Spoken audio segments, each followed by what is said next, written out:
I will give a brief overview of the response, and then I will call my colleagues David Brayshaw, Janusz Bialek, and Chris Dunn to comment on the document, and then we'll have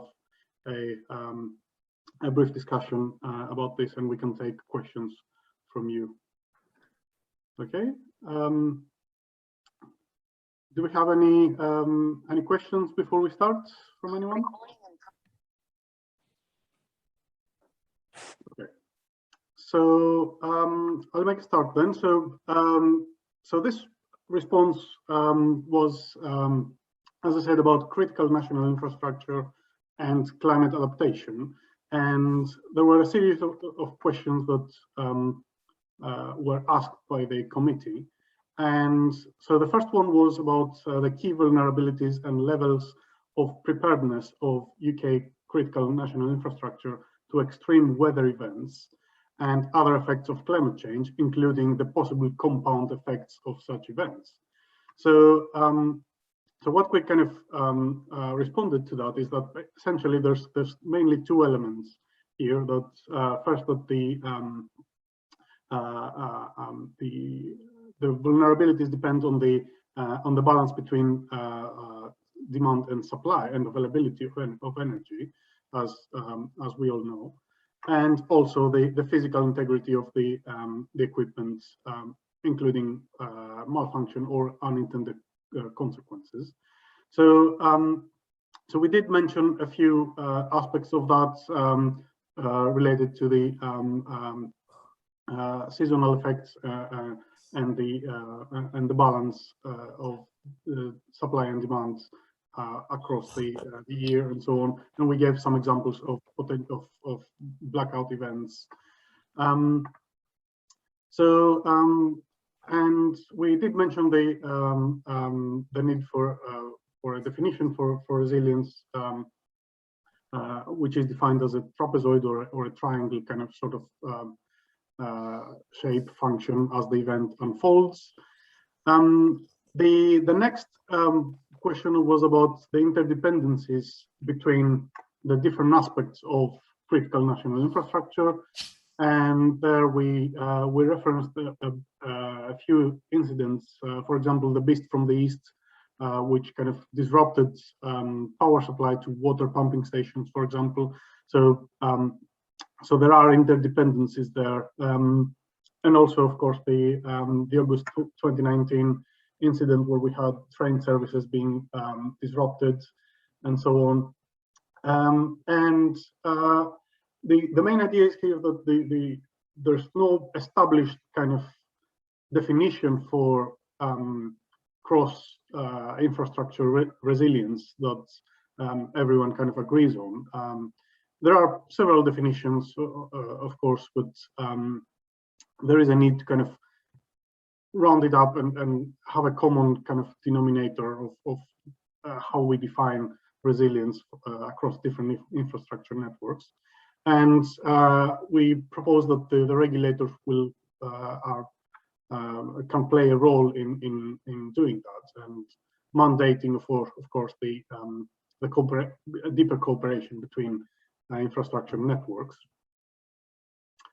Then the other aspect that the committee wanted input on was what might be considered acceptable in terms of resilience to climate change within national infrastructure, in terms of near-term and longer-term uncertainties, tipping points, and so on, and what are the obstacles to achieve it. So we responded to that essentially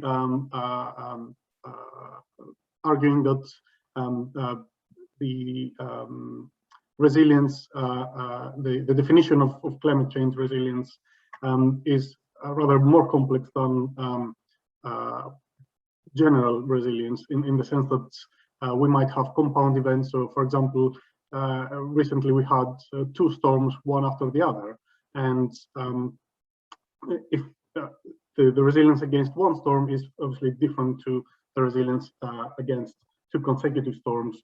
So the complexity of climate-related events will need to be reflected in how we assess resilience and how we define resilience, essentially. Yeah, and also the nature of kind of climate change related events needs to be taken into account. So it's, if it's a once in 50 years storm, how frequent will this become, and so on. And what is the sort of tipping point that the question actually kind of refers to. Then the next aspect was about the effectiveness of policy, legislation, and so on for managing those risks that arise from climate change. There were several aspects that we mentioned in that. So first of all, to make full use of the adaptation reporting power. So essentially, the government can request detailed reports of what happened in different events, and this is really important for us to kind of understand what happened, so that we can then protect learn lessons and protect the infrastructure in the future. And the other aspect was to have effective leadership to manage complex and long-term risks. So essentially, kind of have the government provide the way and use the central risk register, which is managed by the cabinet office, to kind of provide guidance to the infrastructure operators. Then, of course, in the same vein, kind of give existing policies real teeth. So essentially, make policies binding, legally binding, rather than advisory, and be proactive and not reactive in terms of how regulation approaches resilience of critical infrastructure.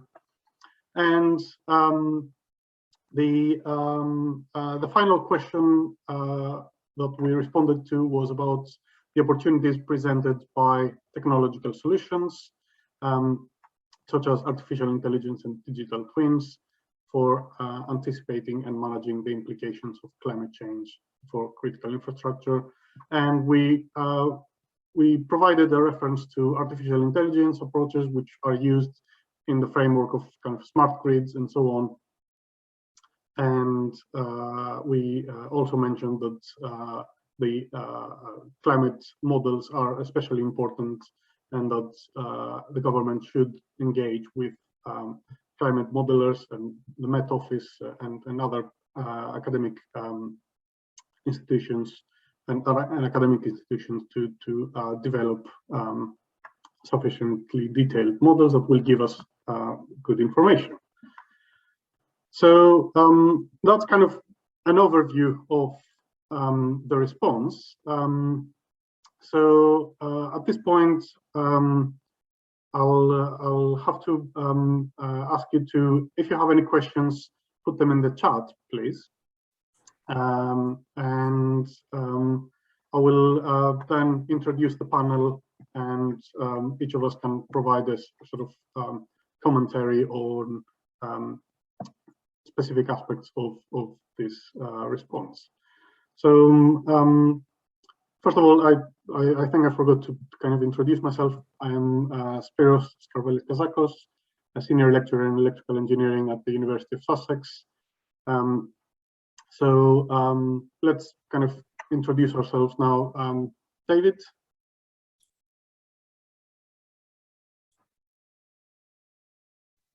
Okay, if you'd like to go first, that's fine. I thought you got to Janos or Chris first, but okay. Okay. Yeah, so my name is David Brayshaw. I'm a professor in climate science at the University of Reading.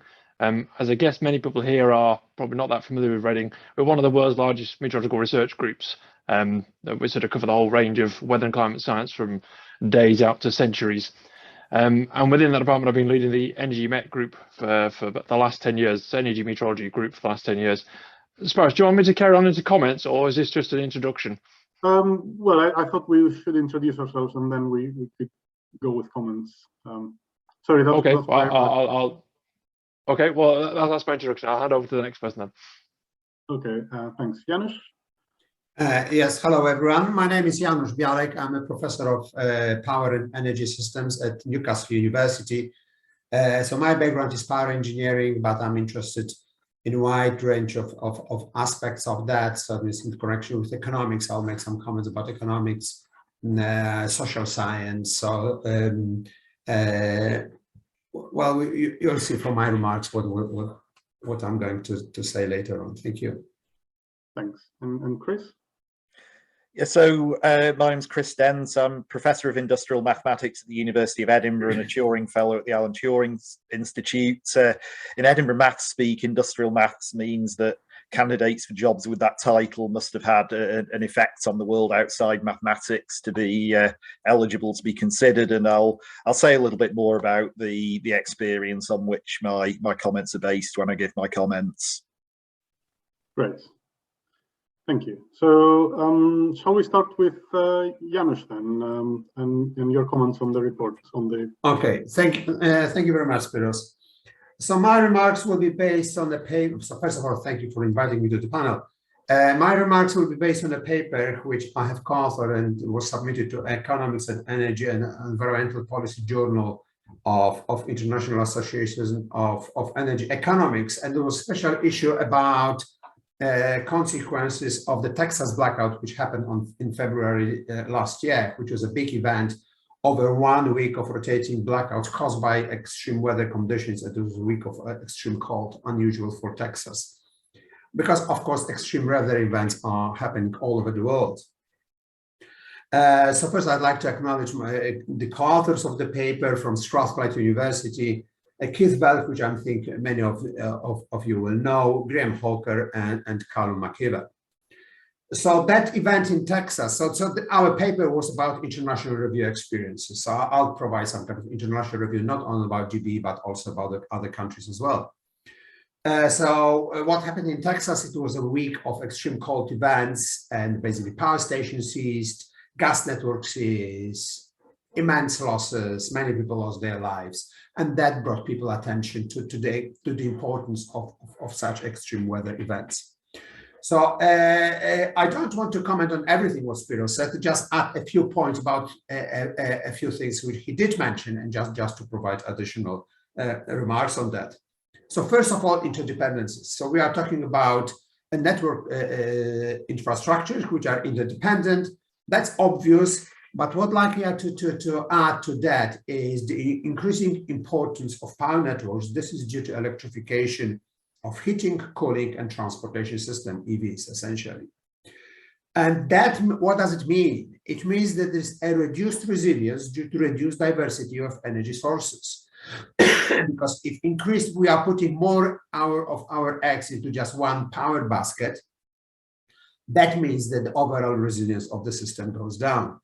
And that means that it's increasing responsibility of system operators. In this country, it's national grid energy electricity system operators, but also distribution network operators to maintain the power infrastructure. So they are responsible for prevention and planning, containment and recovery, which means if we do have blackout lights, so then we need a black start, which actually had never been tested in GB. So my remarks will be mainly because of that. My remarks will be based mainly about power network.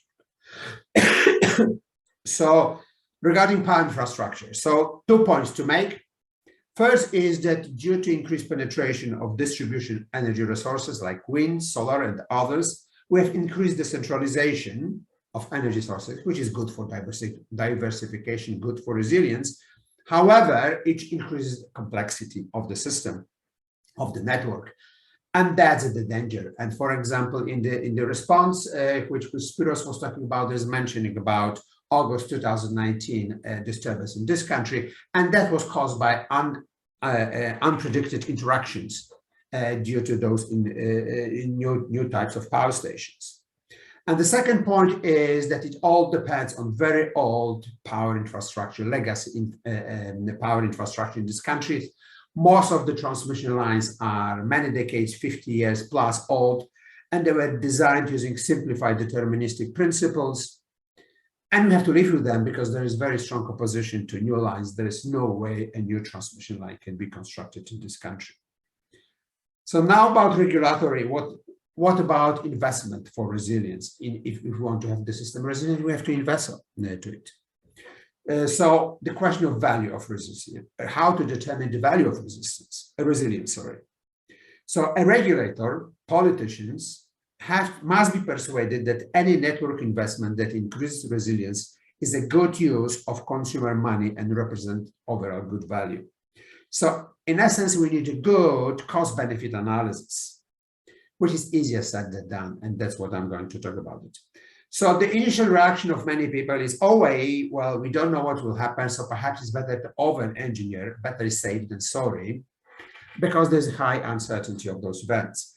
However, we have to be very careful about it, especially in the current situation with in this country and generally in the world, with the cost of living crisis, explosion in energy prices, and increased fuel poverty. So politicians will be very nervous if we suggest additional investments which cost a lot of money to prevent an event which may or may not happen in the future.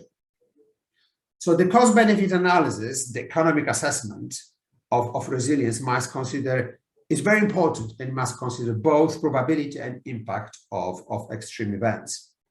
Now, it's obvious that to assess the probability of rare events is very difficult because they are so rare. And I know nothing about that subject, but fortunately we have Chris Dunn on the subject, which on the panel, which knows everything there is to know. So I'm looking forward to his comments about it.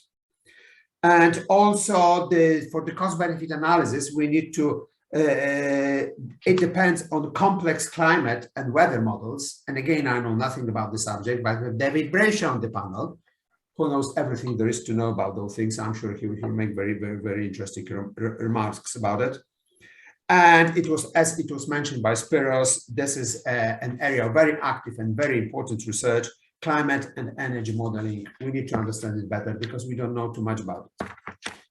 And the issue now is, okay, so once we've done our cost-benefit analysis, what do we do with it? So there will be some recommendations for investments,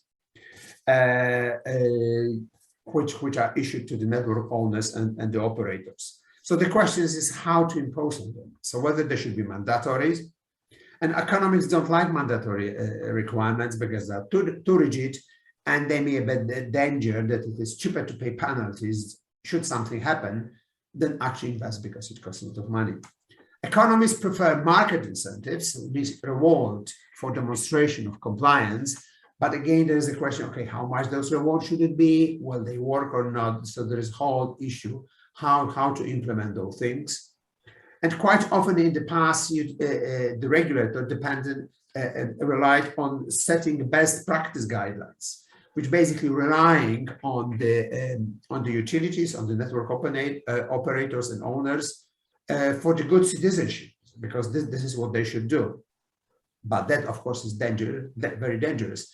And coming back to the Texas example, there was because they had a similar event 10 years earlier, so there was inquiry, and they had those best practice recommendations for weatherization. It means preparedness for these rare events, but because they cost a lot of money to be well prepared for those events which happen very early, so many of the market of the players did not do weatherization properly. And as a result, there was the very very bad consequences, as I said, a week of rotating blackouts.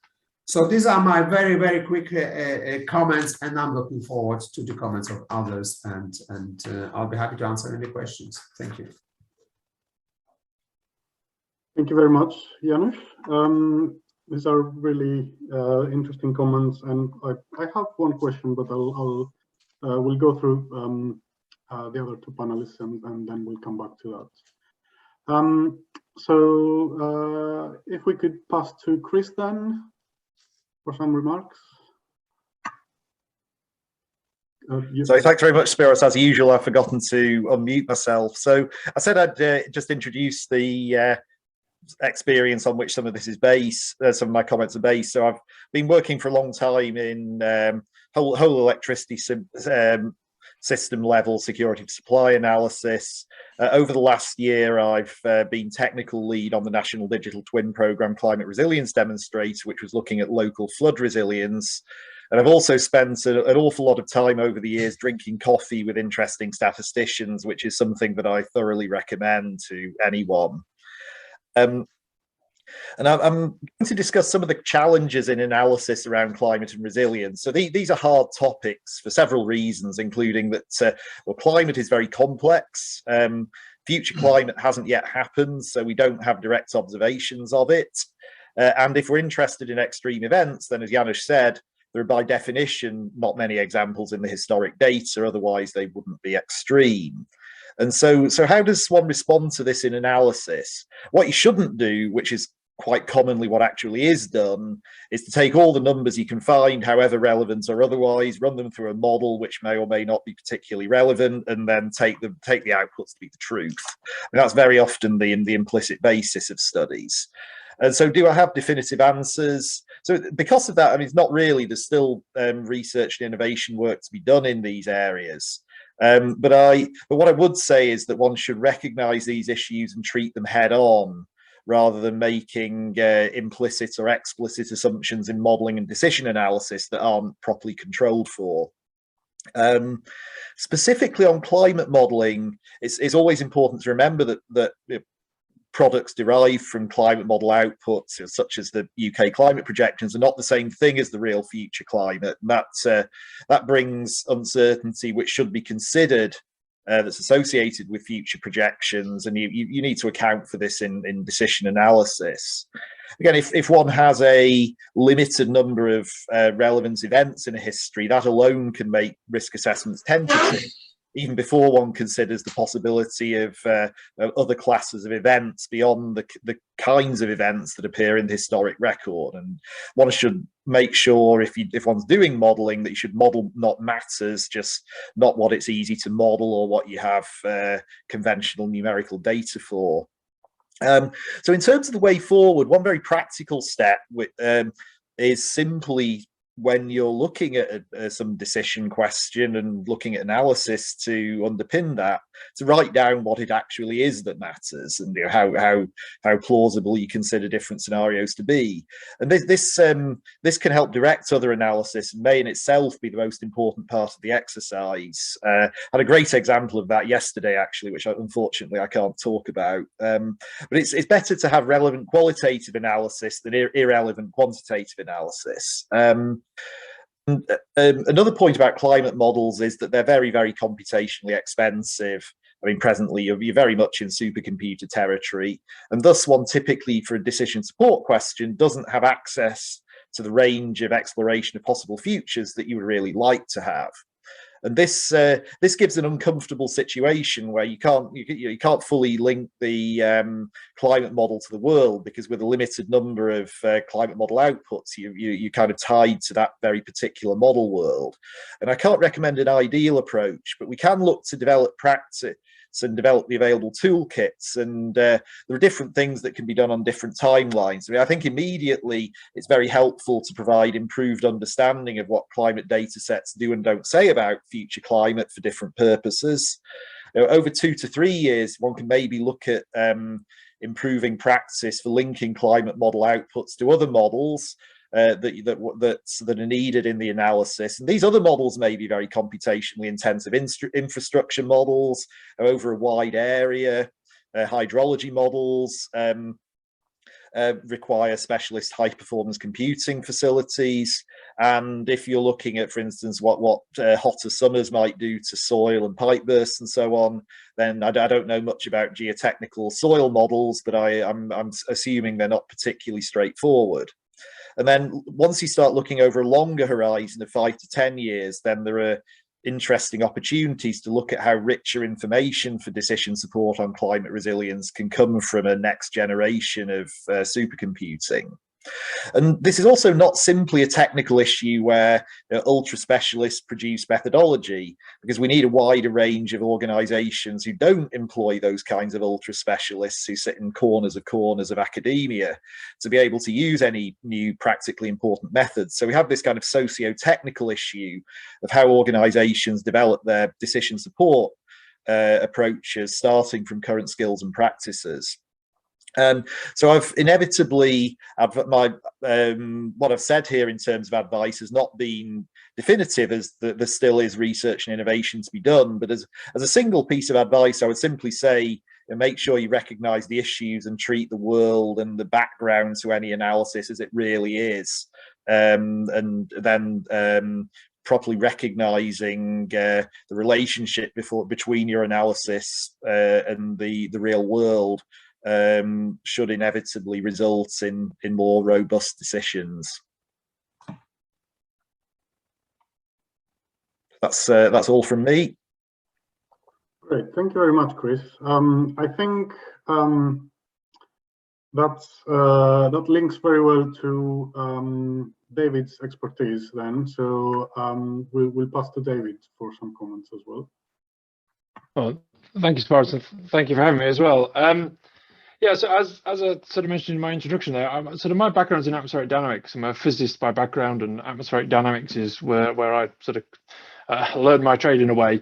But the current sort of many years have been about how to link this weather and climate intelligence to impacts in very complicated and complex human environmental systems, be that from days ahead out to actually millennia in some cases. But perhaps more relevantly here, issues in supporting decision making in energy and telecoms. So I was going back through the Climate Action Working Group submission to the GNCSS, lots of acronyms, this morning. And broadly, it's a fantastic document. There's some great summary and recommendations, typically at quite a high level in some sense. I think the issue that I spend most of my time worrying about is sort of how we make that happen in practice on particular problems. And I think, as Chris was saying, there's a lot of challenges about linking these questions of climate risk in a quantitative or a quantitative for understanding. So I guess the end might be qualitative, but you need to go down the quantitative chain to get to that qualitative understanding. How we get that chain through to support the decisions that are actually being made. And much like Janice, a lot of this kind of thinking has kind of come out of various workshops and conferences we've run, but it's actually led to a paper that's going through review for Joule at the moment. So sadly, I don't have the DOI to send you, otherwise I would do, but because it's still going through a review at the moment. But a lot of this is kind of embodied in that thinking from that work. So to kind of illustrate, I thought my words just kind of trying to illustrate this a little bit. So let's think about a severe heat wave. Now, as far as the energy sector or critical national infrastructure is concerned, this is a compound event. It's hot, it's still, it's dry. It might last for many days. That might be the second of a series of several heat waves over the course of a month or a season. So let's suppose you wish to design some particular aspect of critical national infrastructure to be resilient to some arbitrary threshold, let's say a P99 event. So some resilient up to some kind of level. Well, it can be, as Chris was saying, it's very difficult to kind of quantify this because it's a rare event. There aren't many of them in the historical record. It can be quite challenging to predict this days or weeks ahead. But there are opportunities in that space, both from historical weather data, artificial reconstructions of historical weather data, issues like digital twins, extended range forecasting. There's a bunch of tools there in the meteorological toolkit, if you like, that could start to sort of pull that to give you information on that climate risk. But on the other hand, we know that climate is changing. So we might then, kind of the next step that's typical to happen is, okay, so we've done some stuff, we've quantified this thing in the past. We now want to understand how that might change in the future. So we look at how the frequency and severity of these heat waves change in some future climate scenario. So immediately then go to climate model simulations, and we sort of think, well, there might be, well, hopefully go to climate model simulations, sometimes just add a bit of temperature on and hope for the best. But in general, we might go to future climate model simulations, and we see that there is more of these heat waves there, and they're more severe when they happen. But in reality, as well as the uncertainty of will this P99 event occur or not, there's uncertainty over that future climate scenario, because we don't know the emissions pathway we're going to be on. We don't know too much about the long-term natural variations in climate that occur over years and many decades. So there's another layer of uncertainty that gets sat on top of that, in that we don't know actually how that future climate change will happen. And so we don't just want to be robust to this P99 event that we can't necessarily quantify that well. We also want to be resilient to the fact that the characteristics of that P99 event may change in different ways depending on how the future climate evolves. So you have to be resilient across a range of different scenarios, or at least your planning needs to be resilient across that range of different possible climate scenarios. And as Chris has kind of already alluded to, this is already glossing over a whole host of technical issues about how we get from model world in climate through model world in energy to real world of things we actually care about. There's a whole series of chains and steps and worries that we have to go through about calibration and the linking of these models that need to be thought about. And this is where things like, I think the digital twins and AI might assist with, is kind of making those linkages. They're really valuable tools in that space. So from my standpoint as a climate scientist, something else most about climate science, Janos declared his ignorance in limitations in various different areas. I've declared my ignorance and limitation in others. But my expertise is sort of primarily in the climate. But there are lots of tools available here, and they're not yet being fully exploited. Be that for operational concerns, forecasting hours to days to weeks to months ahead, or planning years, decades, or beyond. So I see the issue here about bringing this together with critical national infrastructure problem is it's hard. There's a range of very fundamental questions to address about how we do this, and that involves statisticians like Chris. But there's also the other aspect of actually solving that for particular problems. But we need this kind of twin track approach, and we often get sucked down the solve it for this particular problem rather than thinking about the fundamentals of actually how we tackle this class of problems in general. So for me, I think about kind of the recommendations actually, what could the government or whoever sort of support this? I would say there's an issue here that critical national infrastructure is made up of lots of individual little problems, if you like. There's the big pitch problem, how they all link together, but there's also lots of little problems that go on. Individual bits of kit that need to be modeled and understood. So I would see actually a role for government to support developing a market in this space. There's early signs of this, perhaps partly in relation to this task force on climate-related financial disclosure, driving investment and commercial sector development of tools to address these kind of climate risks. Essentially, I think it's about sort of the government stepping in to sort of, I'm not an economist either, but internalising the externality, the fact that a lot of this risk is longer term. No one's thinking about it. It's beyond the range of being able to think about in the private sector. So there's a drive to kind of make that thinking happen and drive the emergence of a market in that space. So if I had kind of one summary to this, is kind of, if you want to understand climate, get a statistician on board, but get a climate scientist also on board to understand the physical part of that. And I think there's a need for not just multidisciplinary work where we have specialists from each of the disciplines, but also the next generation researchers need to be able to work across this space and be aware and understand the issues in each of the disciplines together to bring this kind of work together. So with that, I just want to quickly flag up a couple of things we do in Reading. So we have an MSc in climate change and artificial intelligence that's just starting up, and we also run an online course on climate services and climate impact modelling, both of which are open to external participants. So if people are interested in those, then please do get in contact. But I really think there's a need for kind of building this space and this interaction between the different communities, I think, is where I would focus the effort. And with that, I probably ought to finish. Hopefully I haven't taken up too much time. Great, thank you very much, David. Okay, so great comments from everyone. Very interesting discussion. So at this point, we'll start with the questions. I think we had one question from the form already provided to us, and then I will open the floor to everyone to ask questions. So the question is that financially feasible for considering N-1 in low voltage distribution networks, given the increasing extreme weather events? Does anyone want to take this? Maybe I'll start briefly. So basically, the low voltage networks are usually not designed to operate to n-1. However, in urban areas, they are. There are those rings, which means if power supply is cut from one side, it can come from the other side. Yes, of course, we could bring n-1 down to the distribution level, but the cost of that would be horrendous. So in the big cities, yes, those networks are more robustly designed with n-1 in mind, but generally, I don't think it's a good idea because there are huge, huge problems. And as I said, the cost is of essence at the moment. That would require very, very, very strong strengthening of the distribution network of especially circuit breakers in order to make it happen. However, there are some attempts to kind of go around it softly by the use of smart grid solutions. For example, one of the ways of the link is providing so-called soft open points.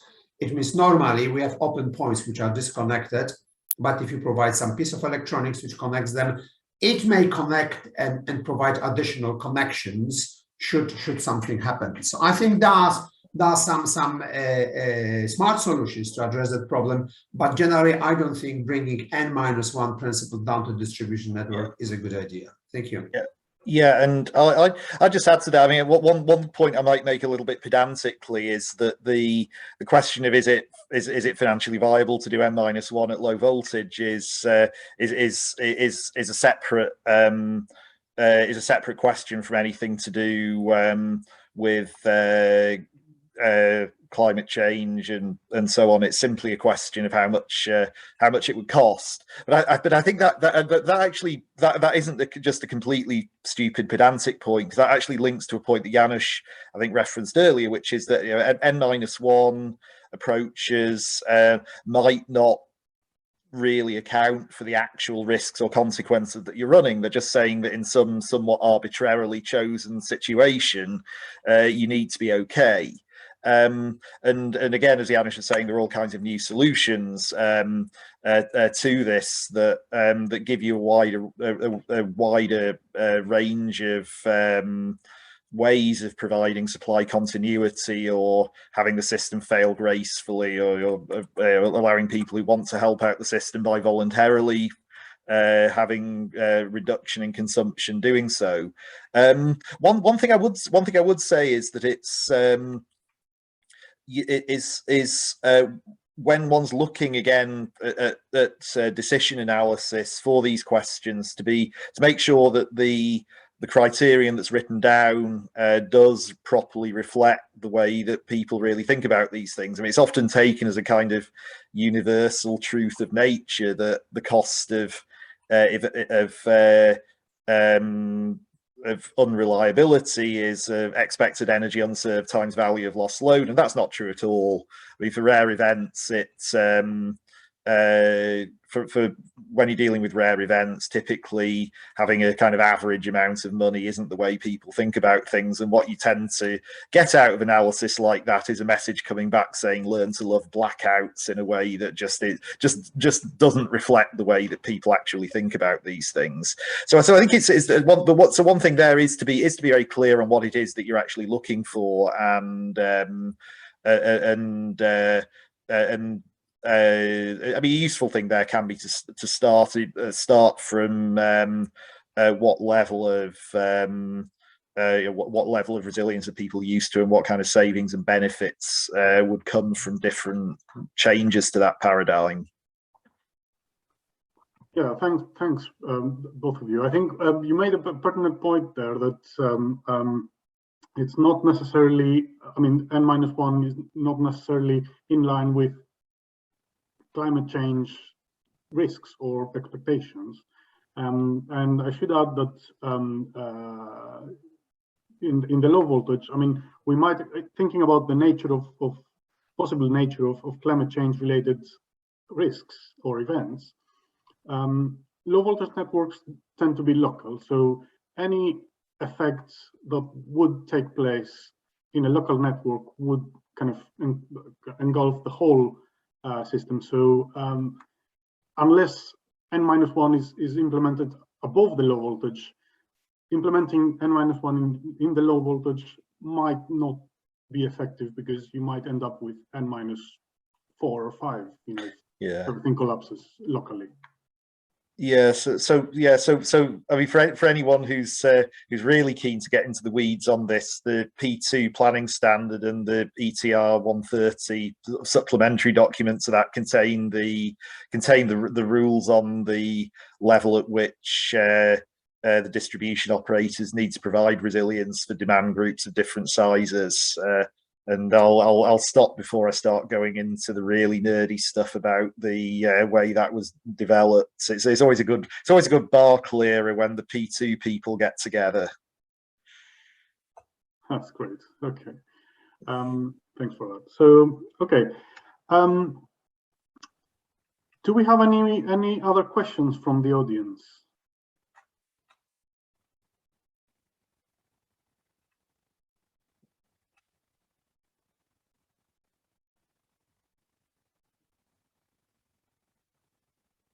Okay, I don't see anything in the chat either. So let me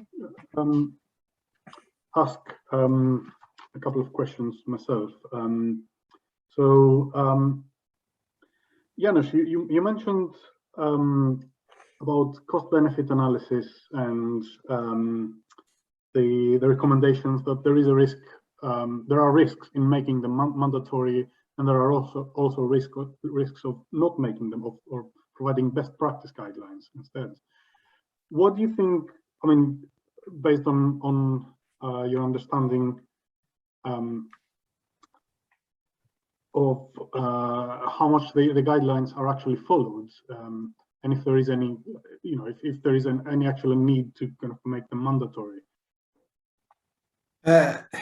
Well, so basically, the question of this guidance, you know, for the best practice used to be quite common until markets were introduced to the power industry. It means before 1990, more or less, because then utilities were part of the general infrastructure. They were not driven by profit. They were heavily regulated. They responded to whatever authorities was regulating them, and then the cost was not an issue, and that was hence actually the regulation happened in the markets, because there was a tendency to so-called gold plating. It was going for very, very expensive solution, which would be very secure, but perhaps too expensive. So in those days before 1990, indeed, there were a lot of recommendations. It was expected that utilities, due to their good citizenship, would follow them, and they did follow them, and there are plenty of examples of that.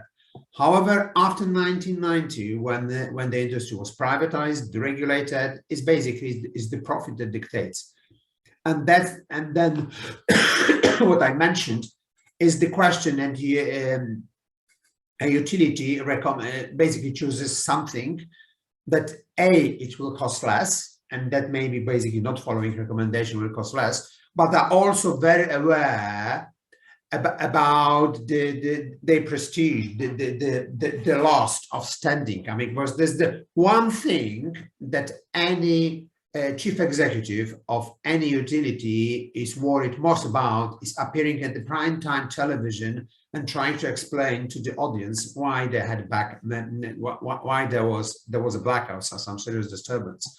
So that's why, you know, it's not only purely financial, but it's also the question of maintaining the stature, and also they could be, for example, according to some regulations, they could be punished quite severely by loss of certain percentage of their turnover.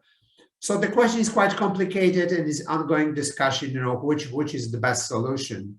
But I think this recommendation, best practice recommendations are, I believe, the thing of the past. We need a clear mechanism by which utility decides, you know, what they should do. Thank you. Yeah, and I'd just add to that, it's certainly the case that a lot of aspects of what people call resilience doesn't naturally, where you're dealing with very rare events, doesn't naturally get priced in when people are trading in markets. I mean, I think what Janusz said about the reputation of the companies is very important. Probably applies more to the regulated network sector than it does to the competitive sector. And one feature of all of these things is whether or not that's justified. People tend to blame National Grid if something goes wrong. But one, I mean, an example of where resilience tends not to be priced in unless you give the market a lot of help is diversity of supply. You see this in the electricity capacity market, where that tends to go for a single technology. You also see it in primary fuel supply, where Britain has a relatively good situation at the moment for having a mix of indigenous and North Sea pipeline from the continent and liquefied natural gas import. But some countries are really, some countries are really stuffed, where 100% of their gas supply comes from a certain country, which isn't in everyone's good books at the moment. Yeah, that makes sense. Yeah. Okay, so right, so we have a question on the chat, and then we'll go to Robin as his hand up. So the question is from Hongjan. Good to see you, Hongjan. Any comments on digital twins for resilience? Yeah, so I guess that's probably one for me to take first. I mean, as ever, whenever anyone mentions the term digital twin, it's important to be clear what one's referring to by digital twin, because there are lots of people have different definitions. Some of them are quite specific. Like some people would refer to digital twin as having something to do with real-time flows of data ingestion and data coming out or instructions coming out. I mean, the National Digital Twin Programme took a very broad church approach, emphasising need for good practice in model and data interoperability and enterprise data structures, and then also emphasising that the purpose of all of this is to help people take decisions and add value. It's not entertainment. I mean, there are other definitions which, I mean, I've been as occasionally as guilty as anyone of choosing a definition that makes my my particular thing fit with the specification of a funding call or something. But I think I would just say to that I would just say that digital twin depends what you call a digital twin, what you don't call a digital twin. I mean, modeling analysis most definitely, and it's important simply to choose appropriate analysis, and again remember what good practice is. And there are no sort of magic bullets when a new term comes along. I mean, I and others make the joke that I'd been using digital twins for 15 years, but I only started to hear the term 3 years ago. And I think where you do get, I mean, there are some significant, some quite rapid, significant recent developments. For instance, in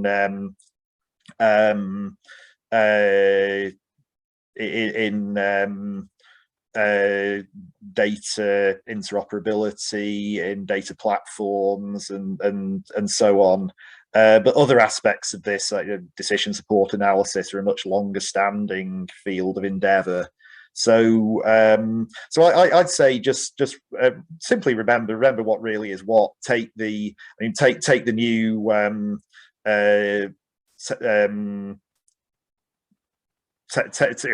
the new technologies, add them to all the existing technologies to do the best you can. And if someone comes along saying that I've got this digital twin that can save the world from everything, then have a healthy dose of skepticism.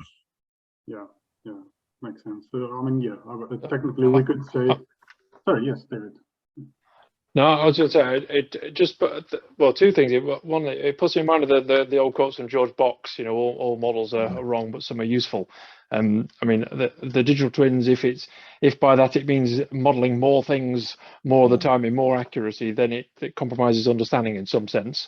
But actually, I just want to go back to that on Chris a little bit. So when you did your introduction, you were talking about qualitative versus quantitative understanding.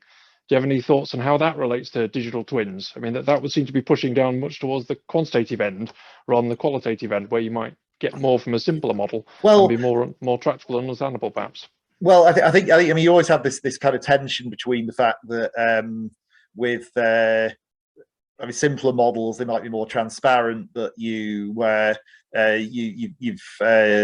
then got the question of, have you got enough detail in there for credibility with respect to the real world? I mean, with more complex models, you do that because you're trying to get more detail in to improve the link to the real world. But the fact that you're adding more detail in and the thing becomes more complicated, takes longer to run, degrades your ability to understand its behavior.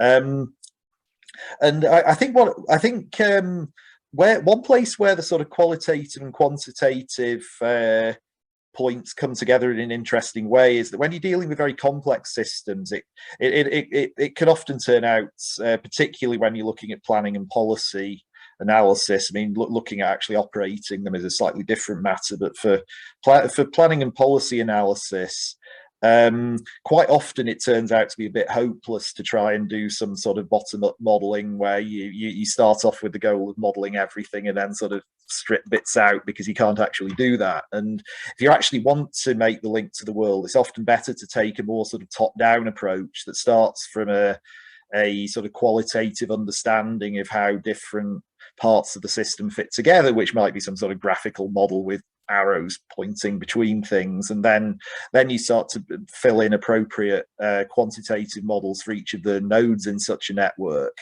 So I think maybe I don't know if it's what you're asking. I don't think it's totally irrelevant to make this point that often having the key starting point is often this qualitative understanding of where things fit together, and often building directly from that rather than a big bottom-up thing is a more productive approach in supporting decision making. Yeah, especially when it comes to complex climate models. Okay, so I think I've been conscious of time. I think Robin had his hand up. I had it up, but I've pulled it down mainly because Chris just touched on some of those comments I wanted to ask around the kind of qualitative and quantitative stuff, and yeah, being conscious that there's only a few minutes left to go in the session, and I think this is running into another webinar as well. It's probably best if we don't dwell on it. So, but thank you very much to all the speakers for really interesting thoughts. I've really enjoyed it. That's great. Thank you. Thanks, Robin. Good. Okay, so I think at this point we should probably. I mean, I have a couple of quick questions, but I think we should probably close the session.